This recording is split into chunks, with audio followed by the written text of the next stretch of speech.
My name is Elias Ward, and 3 nights ago at my younger brother's rehearsal dinner, Clinton Montgomery, real estate mogul, king of coastal condos, and father of the bride, looked right through me like I was a stain on the glass. He didn't even hesitate. Just brushed past me with that perfect blend of wealth and selective eyesight, as if I were someone's forgotten plus one, clinging to a glass of sparkling water I didn't belong to. He didn't know me. Not really. He knew my name, probably read it once on a seating chart his assistant printed, but he didn't see me. Not in the way that mattered. To him, I was just the brother of the groom. No title, no pedigree, just a quiet guy in a tailored charcoal suit, standing near the bar and sipping his drink too calmly. And that was exactly the way I wanted it. Because Clinton Montgomery had no idea that the AI platform his billion-dollar hospitality empire now depends on was something I co-built.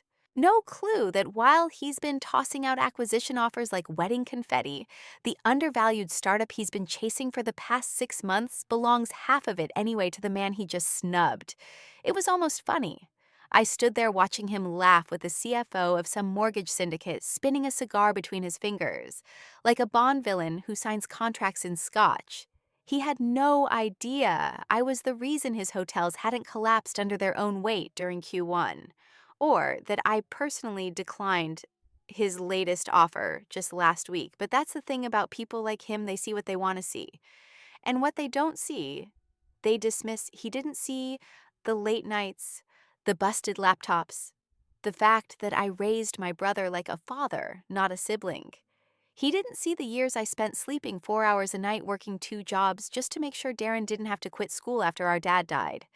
He didn't see the cost of becoming invisible to survive. He just saw the surface. And if I'm being honest, I was okay with that.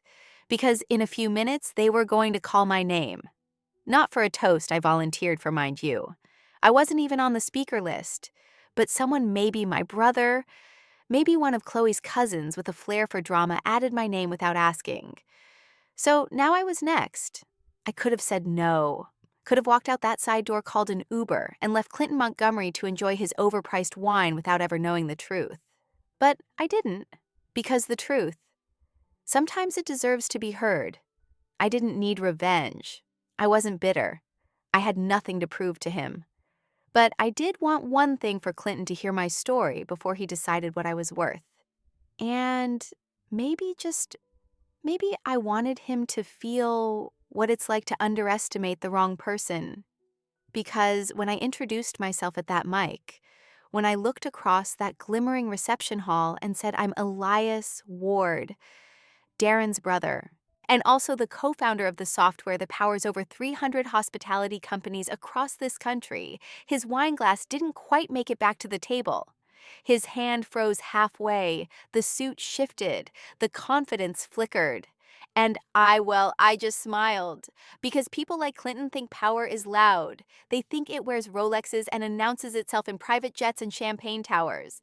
But real power, the kind that doesn't need to scream, it's built quietly, patiently, in silence. And that silence, I know it better than anyone. Because the hardest part of losing someone isn't the absence. It's the noise that comes before it. The ring of a phone in the middle of the night. The static when someone says the words you never imagined would be spoken. For me, that sound came on a Thursday afternoon. I was 22. Darren was 16. Our father, our entire safety net, was gone in a heartbeat. That's when everything changed. But that part of the story, the part Clinton would never imagine, I'll get to that in a moment. For now, just know this. When I took that microphone, it wasn't to impress the room. It was to remind myself, and maybe the man who once tried to buy me without even knowing me, that not every powerful man announces his arrival. Some of us simply wait for the right moment to speak. I still remember the exact moment my world broke. It wasn't dramatic. No slow motion montage. No screaming or glass shattering. It was just my phone vibrating on the corner of my desk, next to a half-empty cup of gas station coffee, and a stats textbook I hadn't opened in 3 days. I was 22, finals week, living off granola bars and 3-hour naps. When I answered the call, My first instinct was to apologize. I thought I'd missed a group meeting for a group project. I wasn't expecting the voice on the other end to belong to Officer Mallory from the Oregon State Police. "There's been an accident," she said. "Your father's vehicle was found off Highway 26. "I'm sorry, Elias. He didn't make it." I didn't say anything at first, just stared at the calendar above my desk, counting backwards. He told me he was coming to visit next week. We were going to surprise Darren for his birthday. Take him to that spot on the coast where they sold deep-fried oysters, and let you carve your name into the picnic tables. Now there wouldn't be a birthday. Not really. I hung up, sat on the floor. I don't remember crying. I just remember feeling weightless and impossibly heavy at the same time. By the time I got to Darren's school, the principal had already pulled him from class. He looked confused when I walked in, half smiling, like he thought maybe it was a prank. Maybe Dad had shown up early and we were here to grab him for some last-minute road trip. I didn't have the words. I just shook my head once, and he knew. He folded into me like a kid again, even though he'd been trying so hard to act like a man. His voice cracked. I think mine did too. We didn't leave school right away. We sat in the car for what felt like hours. It hit him later that night, at the dinner table. He asked where Dad kept the lawnmower key. Then he remembered he'd never need to mow that lawn again.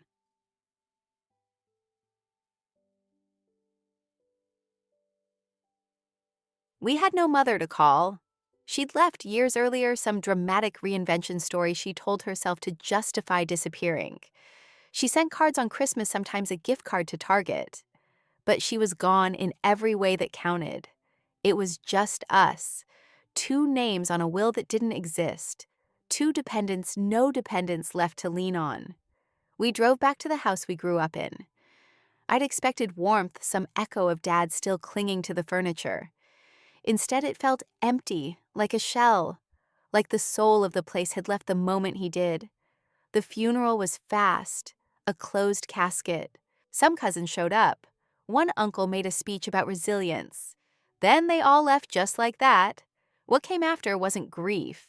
It was math, debt, stacks of it, credit cards, missed loan payments, business taxes, late notices. Dad had been self-employed most of his life, an electrician and handyman. He did good work, but apparently he wasn't as financially set as he always made us believe. Or maybe he was just shielding us, trying to carry everything himself until he no longer could. The final blow came in a manila envelope 3 days after the service, a foreclosure notice. No one was coming to save us. My college scholarship covered tuition, but not rent, not food, not Darren's school fees, not funeral costs, and definitely not the house. That night after the last relative left, Darren and I sat on the living room floor surrounded by piles of paperwork. No furniture, just a duffel bag of clothes and a stack of unopened mail.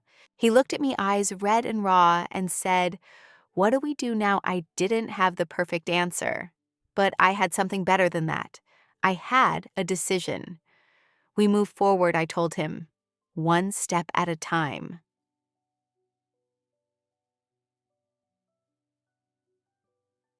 I kept going to class barely. Took a job at the campus dining hall, then picked up late-night delivery shifts. On Saturdays, I worked security at university events. Slept in 90-minute intervals between work, school, and managing whatever Darren needed. Groceries became a luxury. We learned to stretch meals. Rice and frozen vegetables. Day-old bread. My grades dropped. My relationship ended. She said I wasn't present anymore, and she was right. I wasn't. I didn't have the energy to explain that I was trying to be a brother and a father all at once. That I was more worried about getting Darren through senior year than remembering anniversaries. Some nights I just sat in the dark after Darren went to sleep. No music, no light, just silence. And in that silence, I started to change. Not in a poetic, transformative way, but in a gritty, scar-forming, get-it-done kind of way. They say character is built through hardship. Maybe that's true. But mine wasn't built. It was carved through overdraft notices and cold showers. Through moments when I had to choose between paying the gas bill and buying Darren a prom ticket. He never asked for anything. But I gave him what I could. Because when the world takes everything from you, you learn to protect what's left.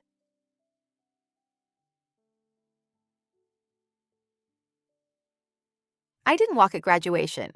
There was no cap toss, no family brunch, no champagne toast, just me alone in a coffee shop with a tired smile and an email that read, "We're pleased to offer you a position as junior logistics analyst. Starting salary $38,000 per year." It wasn't glamorous, but it was a start. I packed up our things, left the dorm life behind, and moved Darren and me into a modest one-bedroom apartment near the edge of town. He took the bedroom. I took the couch. That was our new beginning. He started community college that fall. I started logging hours behind a desk full of spreadsheets and back-end software tickets. Every night, I made sure there was dinner. Even if dinner was cheap pasta and a fried egg. Even if it meant skipping my own meals. We got through it. Barely. But I wasn't done yet. Somewhere in that grind between rent checks and quarterly reports, I remembered something my father once told me. Don't just survive, Elias. Build. And so I did. Not loudly, not with fanfare, but piece by piece in stolen hours and borrowed faith. I began building the life that no one, including myself, thought I could. For a long time, I lived two lives. From 8 a.m. to 6 p.m. I was Elias Ward logistics analyst, sifting through vendor reports, replying to system update emails, fixing shipping discrepancies, and dealing with whatever internal fires someone else started.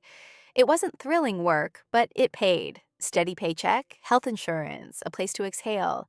Then from 7 p.m. to well past midnight, I became someone else entirely.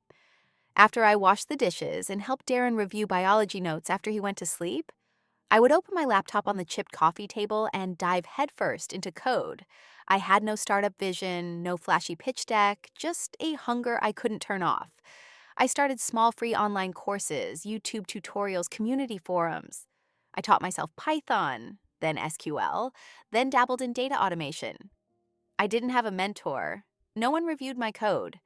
But I kept going because the hours I spent learning, they felt different, sharper, more awake, like I was finally building something that belonged to me. I didn't know what I was chasing.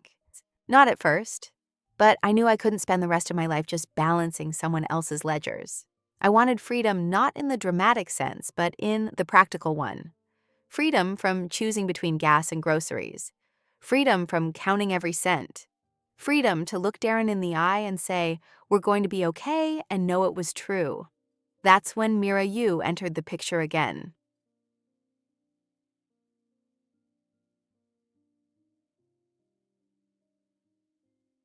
Mira and I had gone to college together.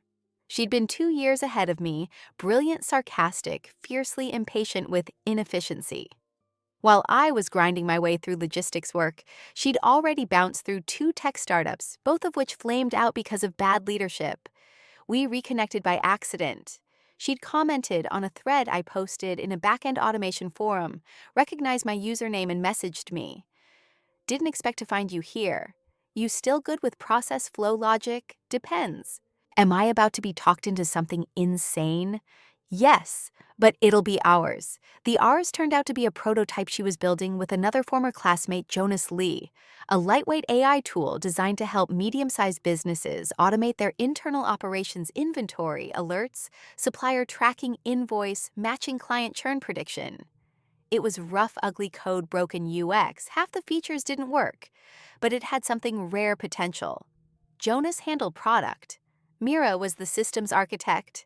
They needed someone to manage user onboarding pitch to small clients and build operational strategy. Someone who understood the pain points of supply chains, not in theory, but in practice. That was me. I was hesitant. I had rent to pay. Darren's tuition, stability had been hard won. And this wasn't exactly the safest move. But something inside me sparked. Not excitement. Hunger. So, I said yes. We started from the bottom, literally. Mira's garage became HQ. We had one whiteboard, 2 standing fans, a power strip that tripped every time someone boiled water. The server crashed every other day. We didn't pay ourselves for the first 5 months. I worked my full-time job during the day, and Built Decks ran simulations and emailed cold leads by night. Darren noticed. Of course he did. He'd come out at 1 a.m. and find me half asleep on the couch, laptop glowing on my chest. He never complained, just draped a blanket over my shoulders and went back to bed. "I'm proud of you," he whispered once. That was enough to get me through the next 200 hours of debugging hell.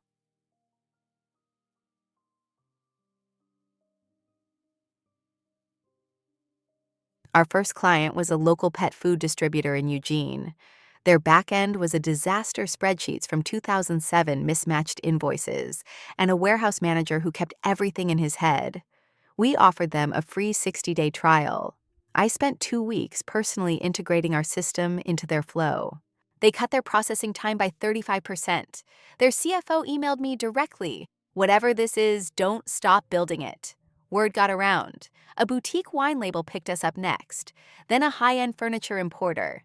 By the end of month 6, we had 12 paying clients and one semi-viral review on a niche supply chain blog. We were barely sleeping. Jonas burned out and walked away. Mira almost followed, but I stayed. Because for the first time in years, I didn't feel like I was drowning. I felt like I was climbing slow, clumsy, but up. We rebuilt. Mira came back stronger.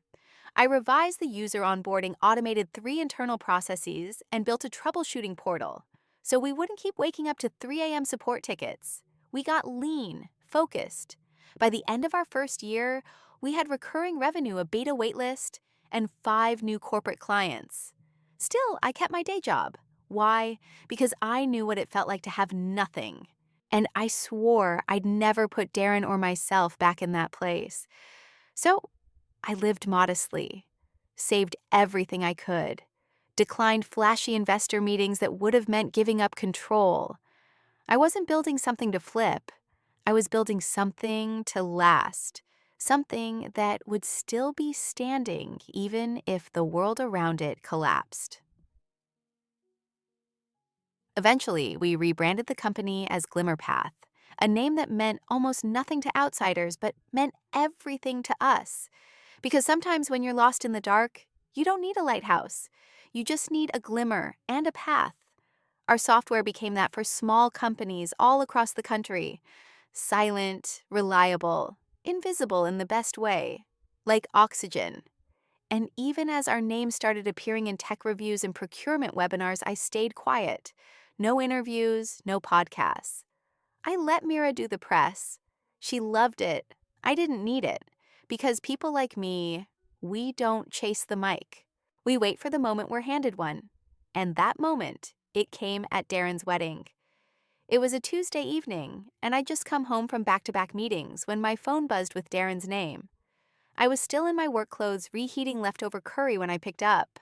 His voice came through a little breathless. "Hey," he said. "You got a minute?" Of course. "What's up?" He paused. "I've got something to tell you. Kinda big." I turned down the stove and leaned against the counter. "Okay, shoot. I'm getting married." I froze spoon in midair. "You're getting what now, married?" He repeated, and then rushed to add, "To Chloe Montgomery." I blinked. I'd met her once or twice. Sweet, intelligent, funny, in that quiet, literary kind of way. She and Darren had been dating for maybe a year. He'd mentioned her more than a few times, but not once did he say it was serious. I walked to the couch, slowly lowering myself like the news had weight. Wow. That's huge," I know he said, laughing nervously. "I wanted to tell you earlier, but things moved fast. I didn't know how to bring it up." "Do you love her?" I asked. He didn't hesitate. "I do." That was all I needed to hear. "All right then," I said. "Tell me how I can help." The next few weeks passed in a blur. Wedding plans kicked into motion with Chloe's family taking the reins. Her father, Clinton Montgomery, owned one of the largest hospitality development firms on the West Coast. Think luxury resorts with private vineyards, signature scents in the lobby, $9 bottles of still water in the mini fridge. I didn't expect to meet him until much later in the planning process. Maybe during a rehearsal dinner or at the ceremony itself. But Darren called again a few days later. "He wants to meet you," he said. I raised an eyebrow. "Clinton?" "Yeah, he's traditional. Wants to do the whole family vetting thing." "Family vetting," I repeated. "Is he marrying me or you?" "Come on," Darren said. "Just dinner, Friday night, Chloe's parents' place. Nothing formal." I agreed, mostly because I needed to see this man for myself. Anyone who was going to become a permanent figure in my brother's life, and therefore mine deserved at least one direct look in the eye.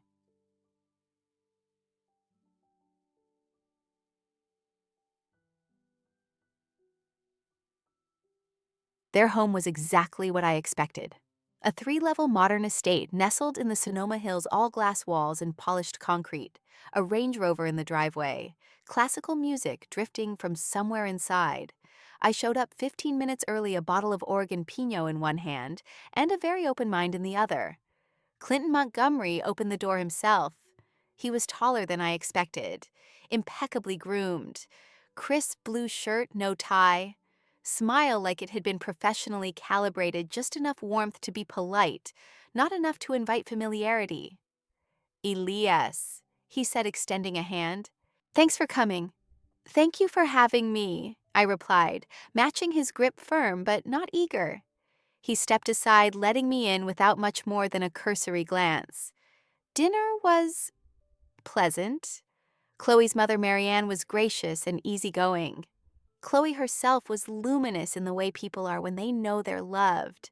Clinton, on the other hand, watched me like I was a slightly disappointing auction item he was trying to find value in. Halfway through the main course, some sea-based dish with a name I couldn't pronounce, he asked the question I knew was coming. "So, Elias," he said, swirling his wine, "what is it that you do exactly?" His tone was casual, but his eyes weren't. They were measuring. I smiled politely. "I work in corporate logistics." "True," vaguely. His expression barely shifted, but I saw at the instant disengagement. He nodded once and moved on, already done with me. He didn't ask any follow-up questions, didn't press or pretend to be interested. That conversation was for him complete.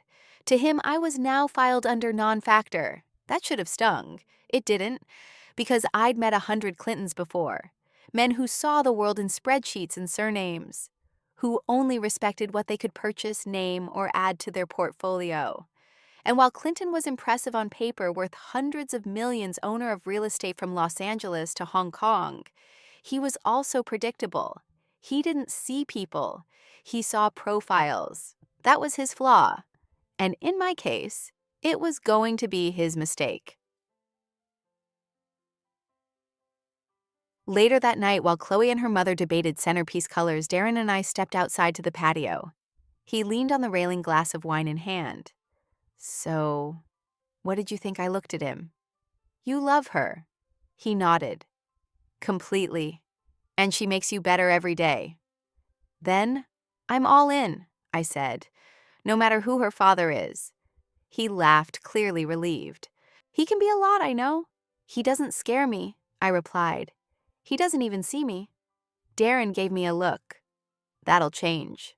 I didn't say anything, because I already knew it would. Back at our apartment that night, I told Mira about the dinner. "He looked right through me," I said, cracking open a can of ginger ale. "Didn't even ask what company I worked for." "Good," she replied.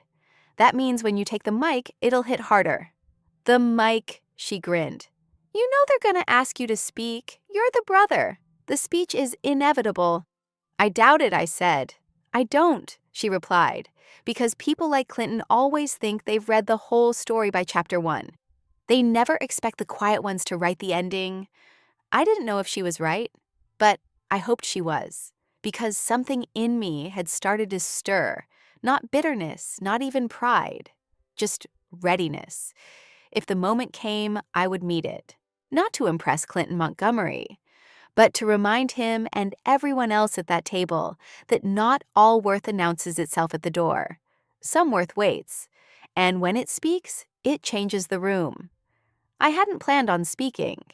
There was no mention of it in the itinerary. No whispered request from the wedding planner, no cue card with my name printed in gold cursive. I was there to walk my brother down the aisle, shake hands, smile in the family photos, raise a glass when prompted, and then quietly slip back into the background where people like me tend to live. And I was fine with that, truly. I'd never needed the spotlight. I'd built my life in the shadows, between the long hours, and overlooked moments in the quiet decisions that no one else would see, but Darren would feel. That was enough. But then came the tap on the shoulder. A young man in a black vest earpiece tucked behind one ear leaned in as the music died down and whispered, "You're next for the mic, sir." 2 minutes. I blinked. "I'm sorry what you're on the program," he said, gesturing to the podium a few feet away. Best man speech, brother of the groom. I hadn't written anything, hadn't rehearsed a single word. But something in me, some deep-rooted instinct told me not to say no. So I stood, buttoned my jacket, ran a palm across the back of my neck, and walked toward the mic. The ballroom fell quiet. Not in a dramatic all-eyes-on-me kind of way. More like polite curiosity. The staff dimmed the lights, and the clinking of forks on china faded into stillness. I cleared my throat. "My name is Elias Ward," I said, voice steady. "I'm Darren's older brother." A few people smiled. Some clapped gently. I didn't prepare a speech. I wasn't expecting to speak tonight. But I suppose that makes sense because most of my life has been unprepared. A small laugh rippled through the crowd. I smiled faintly and went on. "When Darren was 16 and I was 22, we lost our father. Just like that. No warning. One phone call and the ground disappeared beneath our feet. People shifted in their seats. I saw Chloe blink fast. My brother stared down at the table, jaw clenched. Our mother had left years before. So after that night, it was just the two of us. Two boys, one world we didn't know how to navigate." I paused. I was still in college at the time, broke, exhausted, angry. But I knew one thing: I couldn't let Darren fall. Not then, not ever. So I did what older brothers do when they love someone more than they love themselves. I figured it out. I scanned the room. I worked 3 jobs. I studied when I could. I gave up sleep, friends, relationships, anything that wasn't essential. Because every choice came down to this: keep us afloat. Keep him in school, keep the lights on.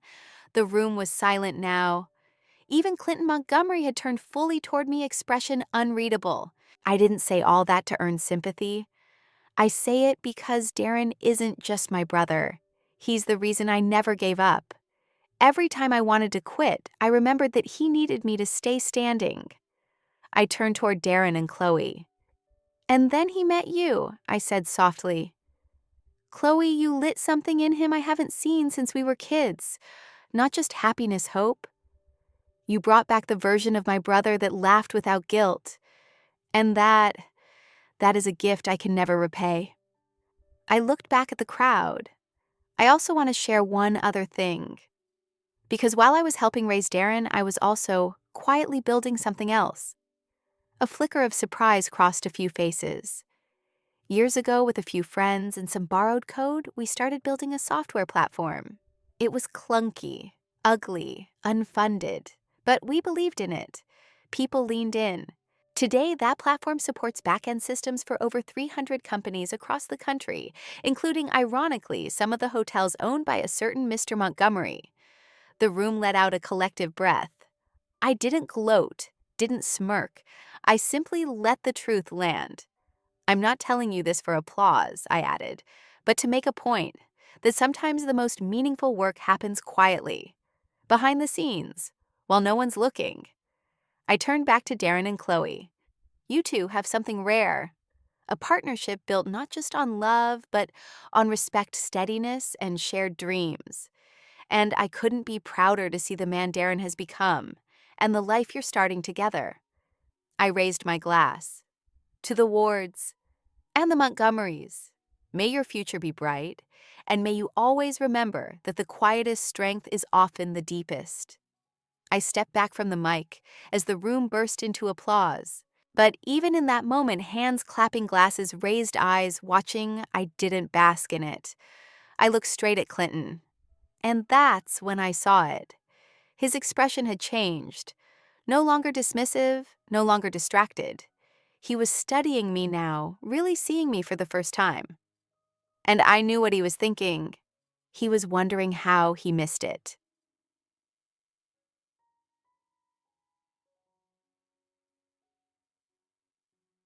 Back at my table, Mira gave me a slow nod. She didn't need to say anything. We both knew the game had changed. Minutes later, Clinton approached me, alone this time, smile tight, voice polished. Elias, that was quite a speech. "Thank you," I said, shaking his hand. "You're the co-founder of Glimmer Path, aren't you?" I nodded. He inhaled. I had no idea when we met. I know I replied. "Why didn't you say anything?" I held his gaze.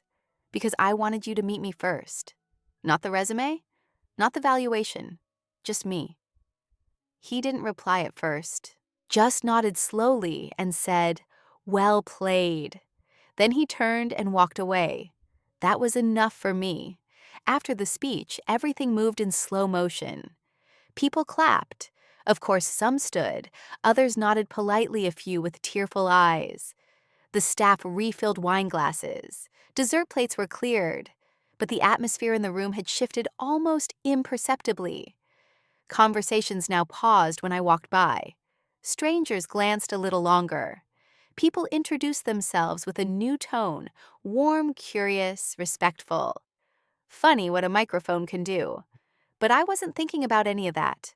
I was thinking about Darren. He hugged me tighter than he ever had before. No words, just a deep, grateful silence that said everything. And Chloe, she mouthed a quiet thank you, eyes glistening before leaning into Darren's shoulder like home. As for Clinton Montgomery, he remained composed naturally. He was a man who had spent a lifetime mastering the art of control. But even the best trained masks can slip under the right pressure. And that night, his slipped just enough. There was no confrontation, no apology. Clinton wasn't the type. What I got was far more satisfying calculation. That gleam in his eye that said, maybe I underestimated you. Maybe now I need to reevaluate. But by then, it didn't matter. Because I already knew who I was. And I wasn't selling that identity for anyone, not even him.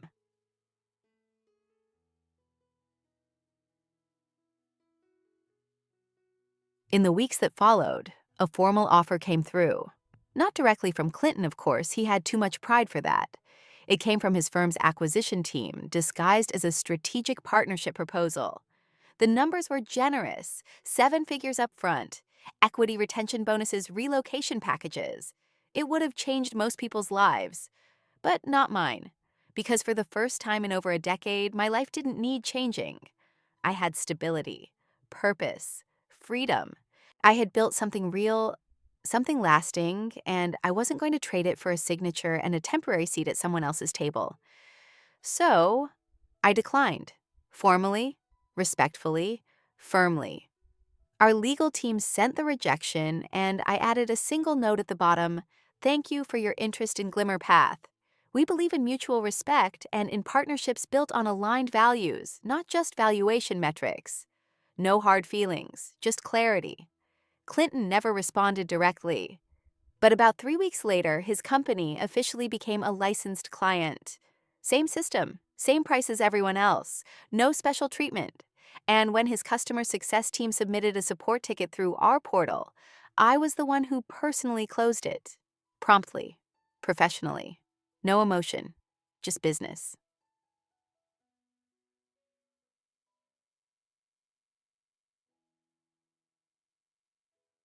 People sometimes ask me why I didn't cash out, why I walked away from what could have been a multi-million-dollar deal. The answer is simple: because money doesn't buy peace, it doesn't buy trust, and it definitely doesn't buy respect that arrives late after you've been proven right. I didn't want to be someone's trophy acquisition, I wanted to be free. And more importantly, I wanted Darren to live in a world where he wasn't reduced to someone's assumption, where he wasn't tied to my name or anyone else's, where he could just be Darren, a husband, a partner, a man with a future that wasn't chained to our past.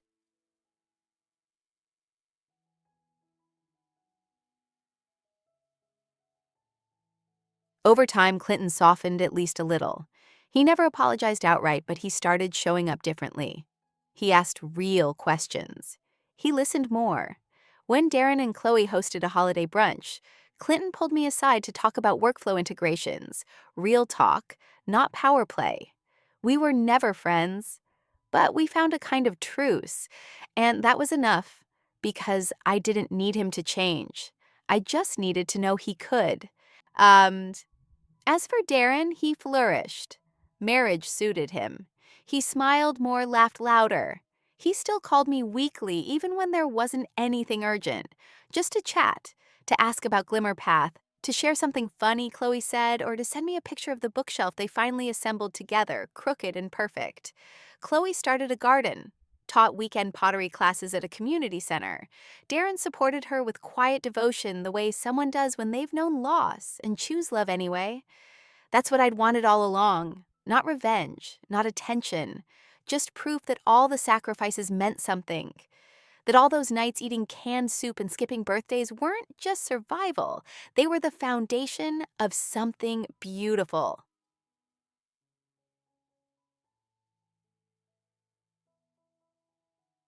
I still live simply. The apartment's bigger now, and I finally took the damn couch out of the living room. Mira jokes that I'm allergic to luxury. Maybe she's right. I've got a team now, people I trust. People who see the vision. We scale slowly, intentionally. Glimmer Path doesn't chase headlines. We chase reliability. We don't pitch disruption. We pitch dignity. Some companies are built for profit. Ours was built so no one else has to feel like they're drowning just to stay afloat. Every now and then, someone at an industry event will say, "You should really talk more about your journey. Get out there more." And I smile, because I know the truth. Some people were born to take the mic, but others we speak when it counts. We don't raise our voices just to be heard. We raise our standards and let the results do the talking. People still assume things about me. They see a guy at the back of the room, no flashy suit, no entourage. They glance over me at conferences, skip past my name on a list, ask me if I'm with tech support. I don't correct them. I let them talk, because the ones who dismiss you when they think you're no one are always the ones who scramble to respect you once someone else announces your title. But by then, their respect doesn't mean a damn thing. Because true respect is quiet. It's earned. It's consistent. It shows up when no one's watching. Just like I did for Darren. I've spent most of my adult life invisible. Not in the tragic woe is me kind of way. I don't mean forgotten. I don't mean unwanted. I mean deliberately overlooked. And I used to think that was a bad thing. Growing up, you learn that visibility is currency. That the loudest kid in class gets picked first, that charm opens more doors than character. That if no one's clapping for you, maybe you're not doing anything worth noticing. But somewhere along the way, maybe on a cold walk home from a late shift, maybe while standing in line at the food bank, I realized that there's a quiet kind of power in being underestimated. It gives you space, room to build without noise, room to think clearly, room to prove not with words, but with outcomes. Still, I'd be lying if I said it didn't cost something, because being unseen also means carrying things alone. No one sees your panic when the rent check bounces.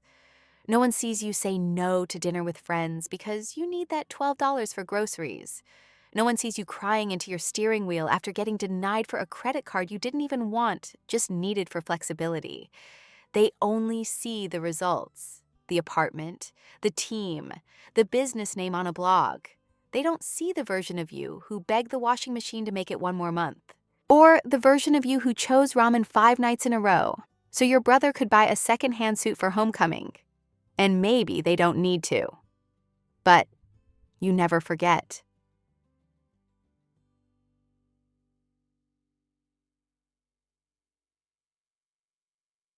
Sometimes I still wake up before dawn out of habit, my mind racing with contingency plans I don't even need anymore. What if the pipeline dries up? What if Mira decides she's done? What if the car breaks down again, even though I replaced it 2 years ago? Scarcity doesn't leave you easily. It embeds itself in your nervous system. Even success can't rinse it out completely. But now, when those thoughts come, I take a deep breath and walk down the hallway to the room I turned into a study.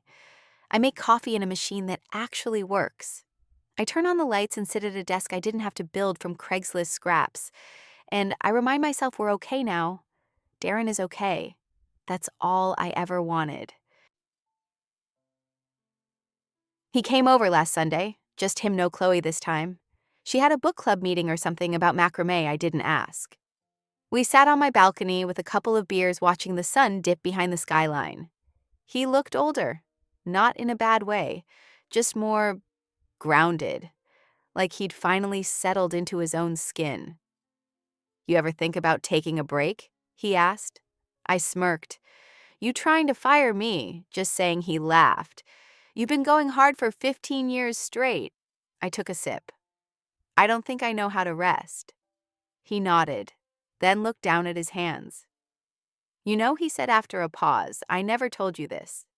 But there were nights back then when we were broke and tired and eating dry cereal for dinner. I never felt scared." That surprised me. I turned to look at him. "You didn't." He shook his head. "Because you never flinched. Even when everything was falling apart, you made it feel like we had a shot." I didn't know what to say. I just looked at him, this man who used to be a skinny, nervous teenager sleeping on a mattress in a shared room. And now, here he was, confident, calm, married to a woman who adored him, building a future I once thought we might never get to see. That was the goal, I said. "Yeah, well, you hit it." He clinked his bottle against mine. "So maybe you can stop carrying it now." I smiled, but I didn't answer, because I don't know if I can.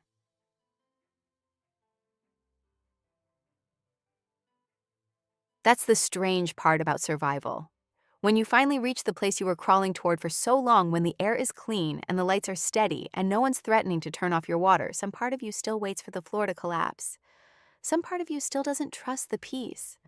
But little by little, I've tried to let go. Mira noticed it first. She said, "You've been softer lately, like you're not fighting something all the time." I told her maybe I'm just tired. She said maybe I'm healing. Maybe she's right. I never chase legacy. I don't care about awards or buildings with my name etched in steel or fake humility on LinkedIn. What I care about is Darren's laughter echoing through my hallway. I care about Chloe sending me a photo of their garden all overgrown and messy and alive. I care about Mira calling at midnight just to say, "We got another referral, this one's big." I care about quiet. Real quiet. Not the silence of loss, but the stillness of enough. And that is my legacy. Not a company, not a title, but a life rebuilt from the ruins without bitterness, without permission. And a brother who made it through, not because I saved him, but because he believed me when I said we'd be okay. Sometimes I look at my younger self, tired, thin, wearing shoes with split soles, walking into his second job of the day. And I want to hug him. I want to tell him, "You're doing better than you think. It'll hurt, but it won't break you. One day, you'll sit across from the man who looked right through you, and he'll listen when you speak. And best of all, you won't need him to, because you'll already know who you are." I didn't plan to see Leah again. Not after everything we'd been through. Not after the voicemail I never returned. Not after the 2 years of silence that followed when she moved to New York and I stayed in Oregon, telling myself that ambition and duty were enough. But life has a strange rhythm when you're finally still enough to hear it. It happened on a Sunday in early spring. I was walking through the farmer's market downtown, something I never used to have time for. It was Darren's idea, actually. "Buy yourself fresh strawberries," he said over text. "It's time you started acting like a person with Saturdays again." I didn't expect to run into her near the flower stall, standing there with a canvas tote over her shoulder, holding a bundle of sunflowers, like it wasn't the most cinematic thing in the world. She looked exactly the same, and somehow completely different. Older, maybe? Softer. A little more grounded. But still, Leah Freckles' silver hoop earrings that same quiet fire behind her eyes. She saw me before I could decide whether to turn away or walk up. "Elias," she said. I smiled. "Leah." We stood there for a moment, the kind of moment that stretches longer than it should, but doesn't feel uncomfortable, just full, like the air itself is remembering something you've tried to forget. "You look," she started. "Tired," I offered. She laughed. "No, peaceful." I wasn't sure how to answer that, but I said thank you, and she nodded like she could see I meant it. We got coffee, one of those outdoor cafes with mismatched chairs and chalkboard menus. We sat under a faded green umbrella while the breeze played with the corner of her napkin. We didn't talk about the past, not at first. We talked about things people who haven't seen each other in years talk about. How work is, how her mom's health is better, how my apartment still looks like a 23-year-old tech intern decorated it. And then somewhere between the second and third refill, she asked the question I'd been avoiding. "So, what happened with us?" I took a breath. I didn't have anything left, I said honestly. Not for myself and definitely not for someone else. You needed a partner. I was just trying to be a lifeline. She didn't flinch. She just nodded slowly. "I know," she said. And for what it's worth, I was never angry, just sad. I was too, I admitted. Another silence. But this one was different. She sipped her coffee. I looked out at the street musicians playing down the block. And for the first time in years, I didn't feel the urge to leave early or check my email or figure out what came next. I just sat there with her. We didn't dive back in, that's not how these things work. But we exchanged numbers. We texted. She sent me a picture of her garden. I sent her a photo of a lasagna I attempted that looked like it had lost a fight. We got dinner. Once, then again. Then one Friday night, she came over and fell asleep on the couch while I was telling her about a support ticket escalation at work. I covered her with the same blanket Darren used to leave on me, and I realized something. It was okay to want more now. Not because I was finally ready or healed or any of those words we use to excuse our loneliness, but because for the first time in a long time, my life wasn't about surviving anymore. It was about living. I don't know what the future holds for me and Leah. I'm not rushing it. We're not making declarations. But there's a kind of joy that comes when you stop running and someone finds you right where you are. Not because you were finally impressive, but because they knew the value of a steady presence all along. A few weeks ago, I stood on the porch of my brother's new home, a modest sun-drenched house with creaky steps, a mailbox Darren insists on repainting every other month, and a front yard full of things that don't match but feel like love. They were hosting a small dinner, just family and a few close friends. Nothing fancy. Chloe made her signature lemon chicken. Darren tried to handle dessert and somehow turned a brownie mix into an unintentional science experiment. We ate on the back patio as the sun melted into the trees.